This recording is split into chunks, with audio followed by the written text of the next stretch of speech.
కమలపాకుతో పూజ హనుమకి ఎందుకు చేస్తారో తెలుసా అండి? మహాధీరుడైన వాడెవరైనా ఉంటే, బ్రహ్మజ్ఞాని మహాభక్తుడైన వాడైతే మీరు తాంబూలం ఇస్తారు. ఆయన మహావీరుడు.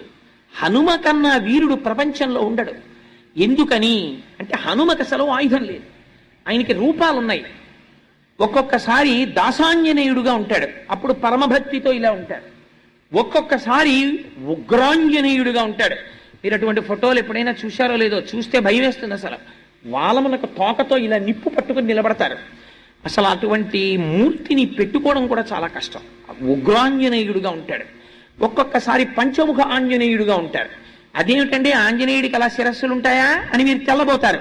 అసలు ఇప్పుడు నేను ఆ స్వరూపాల గురించి చెప్తే అదో 9 రోజుల ప్రసంగం, అందుకని నేను వాటి జోలికి వెళ్ళను, కేవలం ప్రస్తావన మాత్రం చేస్తానంతే. అందుకని పంచముఖ ఆంజనేయుడు అని ఉంటారు, అది ఒక స్వరూపం. ఇవన్నీ ఎవరు?